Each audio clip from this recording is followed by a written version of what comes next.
Hello, my dear students. Today we are going to understand a new topic about structures or shapes of molecules. You know why this topic is very much important and why it is very important to understand the geometry of the molecule, the shape of the molecule, or how atoms are aligned or arranged in a unit molecule. So we know that covalently bonded compounds exist as molecules, and the structures and shapes explains everything about related to their physical properties and chemical properties. So let us begin what we are going to discuss today. First we see a molecule's shape strongly affects its physical properties and the way it interacts, means its chemical properties. What does it mean by shape of a molecule? The molecular geometry is a three-dimensional arrangement. That's a better word to explain the geometry. So it's a three-dimensional arrangement of the atoms that makes up the molecule, and it includes the general shape of the molecule as well as the bond lengths, the bond angles, and other geometrical parameters that are determined by the position of each atom. Means when we study the geometry, the shape of a molecule, we find how far these atoms are and to what angle they are oriented in three dimensions, and what is the overall geometrical shape of the molecule. So let us revise first molecule. A molecule is a particle that behaves as a unit, and it is made up of two or more than two atoms that are chemically bonded, means they have a chemical relationship. You know, whenever substances react, they combine and they rearrange their combination, and a new compound is identified or explained as a molecule. So let us think about the molecule of ammonia. Ammonia is a compound, and its one unit has one nitrogen atom and three hydrogen atoms bonded to it. So all these four atoms are behaving as a single body. So that's what a molecule is. Now we see how we are getting the information about the shapes. There are many theories which explain the formation of bond when atoms combine and come closer. So very first theory is valence shell electron pair repulsion theory, which is also shortly called as VSEPR model. So you have to learn its long name. V stands for valence, S for shell, E for electron, P for pair, and R for repulsion. And you know what this theory tells us? This theory tells us the shape of the molecule depends upon the number of valence shell electron pairs around the central atom. We will be understanding everything which is defined here with the help of examples. But let me revise you. The valence shell is the outermost shell of the atom. And of which atom we are talking about? We are talking about the central atom. And the electrons which are present in the valence shell defines or determines the real geometry of the whole unit, the whole molecule. The very second important postulate or assumption of this theory is the pairs of the electrons in the valence shell repel one another. Why? Repulsion means they go far away. Why? Because both of the electrons are negatively charged particles. That's why the repulsion is very, very obvious. So we see the valence theory or valence share electron pair repulsion theory, or shortly I will say Vesper theory. It describes the shape of the molecules as these five: linear, trigonal planar, tetrahedral, trigonal pyramidal, and octahedral. So let us see how they appear. So linear, which is discussed in this lecture, then trigonal, then tetrahedral, and pyramidal, like this. Okay, so let us see. The very first example is beryllium chloride. So in this, one atom of beryllium is bonded to two atoms of chlorine. Now we see the central atom is beryllium and the atomic number of beryllium is 4. So its configuration goes 2, 2. So we see only 2 electrons are present in the valence shell, the outermost shell. Next, we see 2 chlorine atoms are there. As chlorine is a member of group 7, so there are 7 electrons in its valence shell. So we see 2 plus 2 plus 2 and this 7th one. So when beryllium makes a bond with 2 chlorine atoms, both of the bonding atoms contribute by single electron in this overlapping.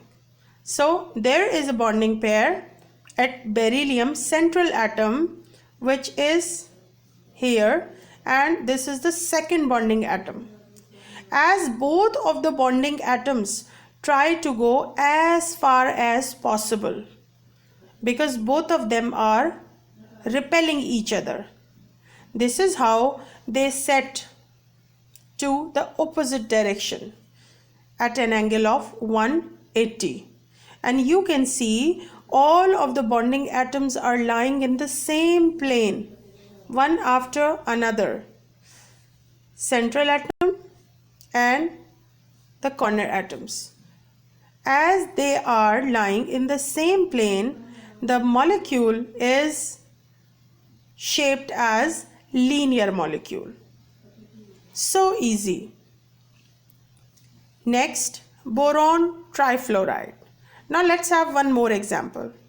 Now in the case of beryllium chloride, the central atom beryllium has 4 electrons in its valence shell. But here boron is a central atom which has atomic number 5. The configuration of boron goes 2, 3. So 3 electrons are present in the valence shell. Now we understand the bond formation between boron and fluorine atoms. Look here, 3 fluorine atoms are drawn and each fluorine is sharing its 7th electron with these 3 outermost electrons of boron. So this is how the 3 single covalent bonds are formed, or there are 3 bond pairs. You can see these bond pairs means single covalent bonds. Now how they go and to which shape they will go, as all 3 bond pairs are repelling each other, that's why they go and make an angle of 120 degrees between them. So this is how when they go at 120 degree far, they experience the minimum repulsion. So this is how the geometry is just a triangular body, and you can see all of the atoms are lying in the same plane. So the shape of boron trifluoride is defined by Vesper model is trigonal planar. Let's have one more example. Very interesting example. In this molecule, 1 nitrogen is bonded to 3 hydrogen. Yes, and you can see nitrogen is the group member 5. It is having 5 electrons. So 2 electrons in the first shell and 3 electrons in the outermost shell. Okay, this is how. So 5 electrons in the outermost shell, and these are drawn 1, 2, 3, 4 and 5. So 3 hydrogen atoms also contribute for the covalent bond formation, and this is a bonding pair between nitrogen and hydrogen, and this is a bonding pair, 1 bonding pair, 2 bonding pair and 3 bonding pair. As you can see, there are 7 electrons. There are 5 electrons in the valence shell of nitrogen, and after sharing with 3 hydrogen atoms, its octet is completed. So there is one pair of electron which is called as lone pair of electron. This lone pair is the electron in the valence shell which do not take part in bonding. So this is the first example in which central atom has one lone pair of electron. And you know one fact, that lone pair repels the most. So these hydrogen atoms bend downward, and the new angle is there 107.8 degree. Why these hydrogens are bent down as the pyramidal shape? Because of repulsion forces exerted by this lone pair. So the shape of the ammonia molecule is trigonal pyramidal, just as a pyramid. You can see like this. Now let us have the last example, that is water.